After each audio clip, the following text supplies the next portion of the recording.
Salut à tous, c'est BizBiz. Alors aujourd'hui l'épisode 862 du Zappimage. Comme d'habitude, n'hésitez pas à installer l'application OneFootball pour suivre toute l'actualité du foot liée à sa première ligne de description. On va commencer nous avec les matchs hier soir. On va commencer déjà en Ligue 1. Et le premier match à domicile pour l'Olympique Lyonnais qui jouait contre le SCO Angers. Donc c'est déjà deux équipes qui avaient gagné lors de la première journée la semaine dernière. Et Lyon a éclaté, on peut dire, l'équipe de Angers 6-0. Donc énorme résultat pour l'Olympique Lyonnais. On peut voir un doublé de Moussa Dembélé, un doublé aussi de Memphis Depay, je crois qu'il a fait aussi une passe décisive, l'attaquant des Pays-Bas. Donc voilà, grosse prestation de Lyon 6-0, donc rien à dire, match parfait pour eux. Ensuite on continue avec l'Olympique Lyonnais, donc entame de championnat parfaite pour Lyon. Donc la semaine dernière 3-0 du côté de Monaco, hier 6-0 contre l'équipe de Angers, donc ça fait deux matchs, 2 victoires, 0 but encaissé, 9 buts inscrits quand même pour Lyon en seulement 2 matchs. Donc ils sont vraiment impressionnants pour ce début de championnat.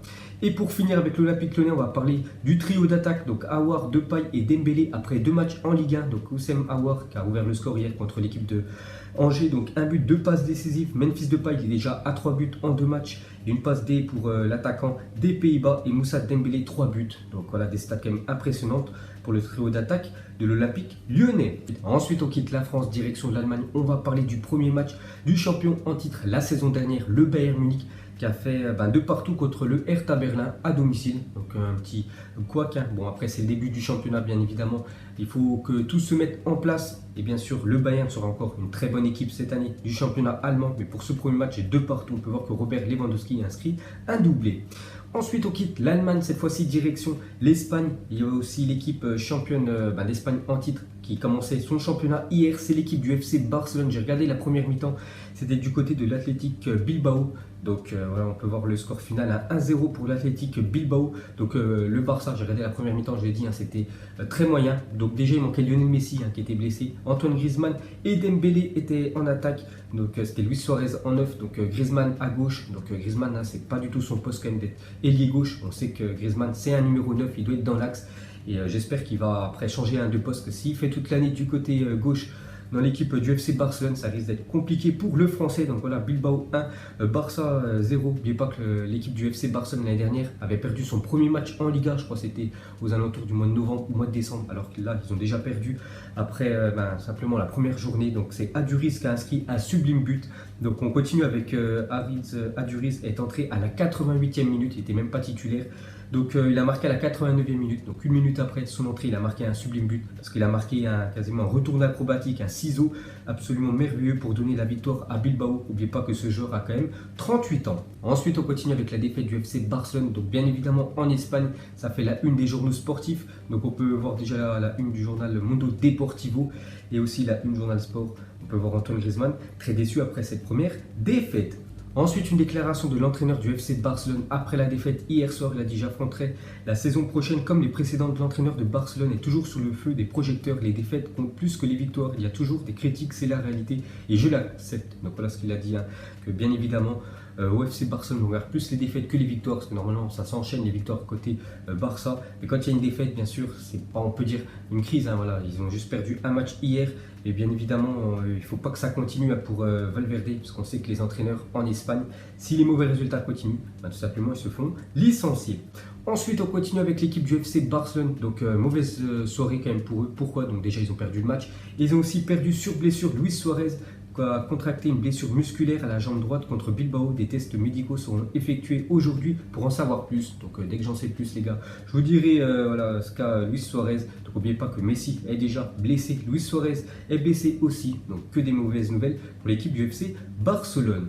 Ensuite, on continue avec une autre équipe espagnole, donc c'est le Real Madrid. Donc elle aussi, mauvaise nouvelle. Pourquoi? Parce qu'officiel Eden Hazard souffre d'une blessure à la cuisse gauche et est forfait pour la première journée de la Liga cet après-midi contre le Celta Vigo. Donc premier match, Celta Vigo contre le Real Madrid et Eden Hazard, la recrue phare de l'équipe madrilène, simplement est forfait. Je crois même qu'il sera indisponible pendant 3 semaines. Ensuite, un petit coup d'œil aux affiches de la journée. Donc ça joue quasiment dans tous les championnats, à part en Italie. Le championnat italien reprend la semaine prochaine. Donc on peut voir tous les matchs. Il y a vraiment des très belles affiches, dont une cet après-midi en Angleterre à 18h30. Manchester City qui jouera contre l'équipe de Tottenham. Ensuite, on continue sur cette affiche City-Tottenham. N'oubliez pas que l'année dernière, c'était quand même une affiche en Ligue des Champions et c'est Tottenham qui avait éliminé l'équipe de Manchester City. Et on peut voir une déclaration de Pep Guardiola, il a dit: depuis que je suis arrivé ici en Angleterre, les Spurs ont été un vrai concurrent chaque saison. La première saison, ils ont terminé deuxième. Ils ont toujours été là. Ils sont la deuxième meilleure équipe en Europe. Donc certainement la meilleure équipe pour lui, bien sûr, c'est City. Et la deuxième meilleure équipe en Europe pour Pep Guardiola, c'est l'équipe de Tottenham, l'équipe qui va affronter cet après-midi. Et pour finir avec l'équipe des Spurs, donc on peut voir que Hugo Lloris espère que son équipe montrera qu'elle a les qualités pour enfin gagner un trophée cette saison. C'est vrai qu'en Angleterre, Tottenham, ça gagne très rarement des trophées, que ce soit en Europe, ils n'ont jamais gagné la Ligue des Champions ou même l'Europa League, on peut dire. Et en Angleterre, ils gagnent très rarement, on peut dire, le championnat anglais ou même les coupes nationales. Donc il espère vraiment cette année remporter quelque chose avec son club de Tottenham. Ensuite, on ouvre la page Mercato. On commence avec une info officielle. On en parlait ces derniers jours. Cette fois-ci, c'est officiel. Donc Nzonzi est prêté avec option d'achat Galatasaray par l'AS Roma. Donc le champion du monde quitte l'Italie où il ne s'entendait plus du tout avec les dirigeants de l'équipe de Rome. On avait parlé il y a quelques semaines. Donc on l'avait envoyé un peu partout, du côté même de Marseille, de Monaco en Ligue 1. Et du coup, il va en Turquie. Ensuite, on continue avec la grosse info de la journée. Donc on l'a appris hier à minuit. Donc le directeur sportif du Bayern Munich à ZDF. Donc c'est une télévision allemande. Donc sur un prêt de Coutinho, il a dit: je peux confirmer que Rummenigge et moi, donc le président tout simplement du Bayern Munich et le directeur sportif étions à Barcelone cette semaine. Nous avons conclu un accord avec le joueur et ses représentants. Je suis heureux d'obtenir un tel joueur. Donc c'est officiel les gars. Philippe Coutinho rejoint quand même l'équipe simplement du Bayern Munich. Donc il va aller du côté du PSG. Mais voilà, finalement il va du côté du Bayern. On peut même voir un tweet de l'équipe du Bayern avec une photo de Philippe Coutinho. Donc il devrait passer sa visite médicale lundi. Donc ça sera officiel bien sûr après sa visite médicale. Donc si tout va bien, il sera un joueur de l'équipe du Bayern Munich lundi. Donc on peut voir que Philippe Coutinho vient de s'abonner au compte Instagram du Bayern Munich. Donc hier, lors du match du FC Barcelone, j'ai oublié de vous dire, il n'était pas dans le groupe. Voilà, Philippe Coutinho était certainement en train de signer son contrat du côté du Bayern. Donc accord total entre le Bayern et le Barça pour le transfert de Philippe Coutinho. Donc c'est quand même un gros couac pour l'équipe du Barça. Pourquoi? Parce que le Brésilien refuse de faire partie du deal avec le PSG pour Neymar. On sait que le transfert de Neymar au PSG doit avoir Coutinho dans la balance. Et Coutinho rejoint l'équipe du Bayern Munich. Donc c'est quand même un gros couac pour l'équipe, on peut dire, du FC Barcelone pour obtenir Neymar. Donc on continue avec un autre joueur du Barça. Lui aussi ne veut pas venir au PSG pour être dans le deal avec Neymar. Donc selon l'équipe, Ousmane Dembélé a informé Leonardo qu'il ne souhaitait pas rejoindre le PSG dans le cadre du transfert de Neymar au Barça. Donc lui aussi refuse de venir au PSG pour que Neymar arrive au Barça. Il y a un autre joueur aussi refuse d'arriver au PSG. Donc selon Mundo Deportivo, Rakitic ne veut pas faire partie du deal de Neymar. Donc les trois joueurs qui étaient susceptibles, on peut dire, d'arriver au PSG en échange de Neymar, donc les trois joueurs ne viendront pas. Donc Coutinho, il va du côté du Bayern, et Rakitic et Dembélé veulent rester du côté du Barça. Et pour finir avec la star brésilienne, donc une délégation du Barça se rendra lundi à Paris pour continuer à négocier pour Neymar. Et le problème, c'est qu'ils n'ont plus rien à échanger parce qu'ils ne voulaient pas donner de l'argent. Donc on peut dire que Neymar du côté du FC Barcelone, maintenant c'est mort, vu que Coutinho bien sûr a rejoint l'équipe du Bayern. Donc ils vont quand même retourner à Paris pour essayer de négocier. Bon, bien évidemment le PSG, là s'il n'y a aucun joueur, voudra, on peut dire, minimum 200 millions d'euros. Est-ce que le Barça peut mettre une telle somme après avoir acheté Antoine Griezmann, Frenkie de Jong, sur ce mercato estival? Donc pour moi ça va être mort à Neymar du côté du FC Barcelone. Le Coutinho a rejoint l'équipe du Bayern. Donc la seule option possible maintenant pour Neymar, c'est de rejoindre l'équipe du Real Madrid. Ensuite, à parler de Jürgen Klopp, a dit qu'en conférence de presse qu'Adrian pourrait être forfait cet après-midi face à Southampton à cause d'une cheville enflée. Le gardien espagnol a été blessé mercredi après qu'un supporter lui ait sauté dessus à l'issue du match. Donc on a une info sur Adrian. Donc même s'il joue, parce qu'oubliez pas que le gardien numéro 1, Alisson Becker, est forfait pendant un mois. Donc même s'il joue Adrian cet après-midi, il aura quand même un gêne parce qu'en fait il est blessé. Donc je ne sais pas si ça sera lui qui sera titulaire ou le troisième gardien quand même de l'équipe de Liverpool. On a une petite info sur les Reds. Ensuite, on va parler de l'équipe de Manchester United qui a dévoilé hier leur futur troisième maillot pour la prochaine saison. Donc ça sera ce maillot qui est tout noir. Ensuite, une déclaration de Zidane avant le match contre le Celta Vigo cet après-midi.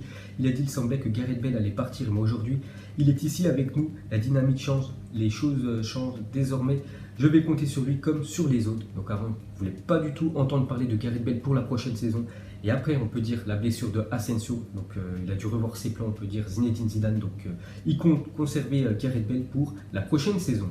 Ensuite, selon le journal L'équipe, Monaco souhaite prolonger Falcao, mais ce dernier souhaite rejoindre le Galatasaray. Donc on avait parlé que si Monaco recrutait un remplaçant à Falcao, Falcao aurait un bon de sortie. Donc on sait qu'il y a Wissam Ben Yedder qui est arrivé au club. Et en fait, Monaco ne veut même plus laisser filer, on peut dire, Falcao. Il souhaite le prolonger. Mais le joueur veut, lui, aller du côté de la Turquie. Et pour finir avec l'AS Monaco, donc Wissam Ben Yedder est dans le groupe Monégasque pour affronter Metz ce week-end, donc ce soir Metz-Monaco. Et après la défaite 3-0 au stade Louis II contre l'équipe de l'Olympique Lyonnais, donc ce soir il faut prendre des points pour l'équipe de Monaco, ils ont le recrue phare, Wissam Ben Yedder. Ensuite, selon le journal L'équipe, Nice serait proche de boucler l'arrivée de Jean-Kévin Augustin, l'ancien joueur du PSG qui avait joué la saison dernière du côté du RB Leipzig. En fait, le club allemand ne compte pas conserver le joueur français, il pourrait venir du côté de Nice. Et pour finir ce Zap Image, donc une question très simple, vous mettrez tout ça en commentaire. Donc on va prendre en exemple, vous arrivez dans cet avion, vous voyez toutes ces légendes du football. Donc vous iriez vous asseoir à côté de laquelle pour parler de football, pour parler de n'importe quoi. Donc vous mettrez tout ça en commentaire. Donc moi j'irai à côté de Zinedine Zidane. Donc voilà les gars, la fin de Zap Image 862. Donc si ça vous a plu, un petit like et je vous ferai l'épisode 863 demain. Donc moi je vous laisse et je vous dis à la prochaine comme d'habitude. Ciao à tous.